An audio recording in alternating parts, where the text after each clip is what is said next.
की ॲडवायझरी असते आणि ॲडवायझरी म्हटलं की 18 वर्षाच्या खालील मुलांना किंवा लॅक्टेटिंग वुमन किंवा प्रेग्नंट वुमन यांना ॲडवायजेबल नाही, तरी आपण ते पितो किंवा ते खातो. तर हे ज्या ॲडवायझरी आहेत त्या सायंटिफिक आहेत.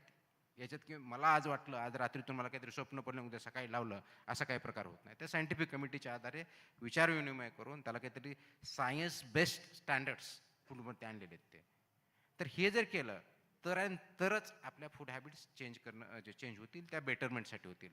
तर त्याच्यावरती काम करण्याची खूप गरज आहे असं मला वाटतं आणि त्या अनुषंगाने आमचे पावलं चालू आहेत. सर, आता तुम्ही इतक्या रेड करताय, म्हणजे वेगवेगळे छापे पडतायत, हॉटेलवर पडतायत, कॅन्टीनवर पडतायत. हायकोर्टच्या कॅन्टीनवर पण छापा पडला.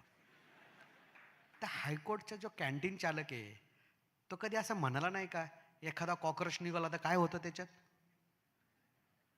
त्या अन्नाच्या डिशमध्ये एखादा कॉक्रोच असलेलं तर काय होणार? काय चालेल, एखादा कॉक्रोच तर चालतोच ना. आय थिंक कॉक्रोच काय असतं आपल्याला पाठीमागच्या काही दिवसामध्ये कळलेलं आहे. त्यांना कळलंय.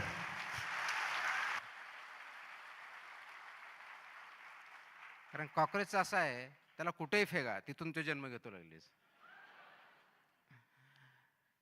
तर ती जी जोक्स अपार्ट, पण ती जी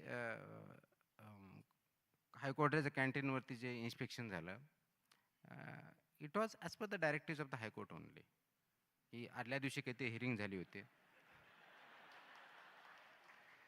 त्या हिअरिंगमध्ये काहीतरी विषय आला की तुम्ही फक्त प्रायव्हेटवर करता का, government establishment, semi government establishment याच्यावर करता? आम्ही सांगितलं आम्ही सगळीकडेच करतो. मग आमची तपासली आहे का? तर ते म्हणले नाही आहे. तपासून घ्या. म्हणून आम्ही दुसऱ्या दिवशी जाऊन तपासले. एवढंच केलं बाकी काय नाही. एफडीएच्या कॅन्टीनची तपासणी झाली का? एफडीएच्या कॅन्टीनची तपासणी हा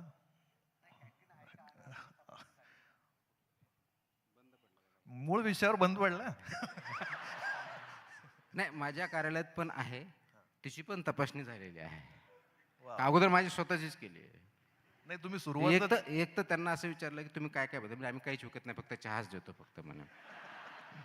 मग त्याच्यामध्ये म्हणलं जरा साखरेचं प्रमाण कमी ठेवा, नाही ते HFSS प्रॉडक्ट व्हायचा तो, पण त्याच्यामुळे प्रॉब्लेम यायचे. सर, घरात वहिनींना कधी नोटीस दिली का हो, आजची भाजी अशी? घरात नोटीस आपली देण्याची एवढी अजून ताकद नाही, आपल्याला भेटत असत.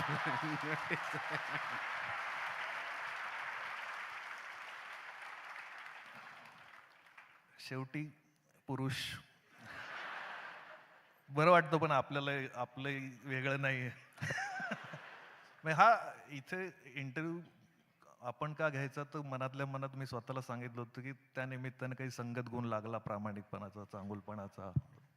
आणि खूप बरं वाटतं की तुम्ही खूप मोकळी उत्तर देताय. गंभीर प्रश्न आहे की एक तर तुमच्यासारख्या अधिकाऱ्यामुळे ही MPSCची क्रेज UPSCची वाढली आहे खूप. भरमसाठ पोरं ते करायला लागलेत, पण तो एक मोठा धोका असतो.